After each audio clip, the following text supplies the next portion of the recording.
अजा एकादशी का महत्व। अर्जुन ने कहा, हे पुंडरीकाक्ष, मैंने श्रावण शुक्ल एकादशी पुत्रदा एकादशी का वर्णन सुना। आप कृपा करके भाद्रपद माह के कृष्ण पक्ष की एकादशी के विषय में बतलाइए।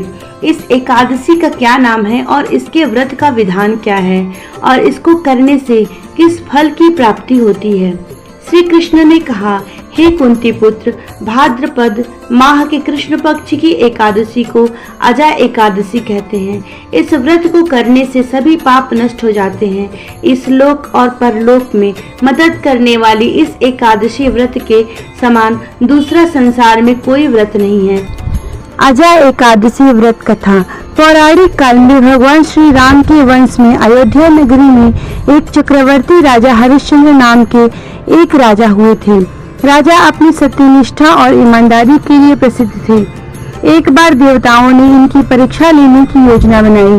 राजा ने स्वप्न में देखा कि ऋषि विश्वामित्र को उन्होंने अपना राजपाट दान कर दिया है। सुबह विश्वामित्र वास्तव में उनके द्वार पर आकर कहने लगे, तुमने स्वप्न में मुझे अपना राज्य दान कर दिया है।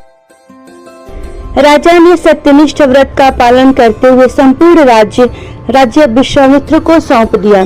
दान के लिए दक्षिणा चुकाने हेतु राजा हरिश्चंद्र को पूर्व जन्म के कर्म फल के कारण पत्नी, बेटा एवं खुद को बेचना पड़ा। हरिश्चंद्र को एक डोम ने खरीद लिया जो स्मशान भूमि में लोगों के दाह संस्कार का काम करवाता था। स्वयं वह एक चंडाल का दास बन गए। उन्होंने उस चंडाल के यहाँ कफन लेने का काम किया, किंतु उन्होंने इस आपत्ति के काल में भी सत्य का साथ नहीं छोड़ा। जब उन्हें कई वर्ष बीत गए तो उन्हें अपनी इस नीच कर्म पर बड़ा दुख हुआ और वह इससे मुक्ति पाने का उपाय खोजने लगे।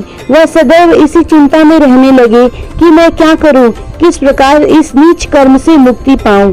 एक बार की बात है, वह इसी चिंता में बैठे थे कि गौतम ऋषि उनके पास पहुंचे। हरिश्चंद्र ने उन्हें प्रणाम किया और अपनी दुख भरी कथा सुनाई। राजा हरिश्चंद्र की इस दुख भरी कहानी सुनकर गौतम ऋषि भी अत्यंत दुखी हुए और उन्होंने राजा से कहा, हे राजन, भादो माह के कृष्ण पक्ष की एकादशी का नाम अजा है। तुम उस एकादशी का विधान पूर्वक व्रत करो तथा रात्रि को जागरण करो, इससे तुम्हारे सभी पाप नष्ट हो जाएंगे। महर्षि गौतम इतना कहकर अंतर ध्यान हो गए। अजा एकादशी आने पर राजा हरिश्चंद्र ने महर्षि के कहे अनुसार विधान पूर्वक उपवास और रात्रि जागरण किया। इस व्रत के प्रभाव से राजा के सभी पाप नष्ट हो गए। उस समय स्वर्ग में नगाड़े बजने लगे, पुष्पों की वर्षा होने लगी।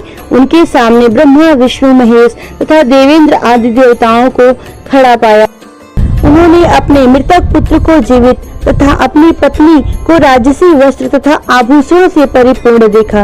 व्रत के प्रभाव से राजा को पुनः अपने राज्य की प्राप्ति हुई। वास्तव में एक ऋषि ने राजा की परीक्षा लेने के लिए यह सब कौतुक किया था, परंतु अजा एकादशी के व्रत के प्रभाव से ऋषि द्वारा रची गई सारी माया समाप्त हो गई और अंत समय में हरिश्चंद्र अपने परिवार सहित स्वर्ग लोक को गए। हे राजन, यह सब अजा एकादशी के व्रत का प्रभाव है।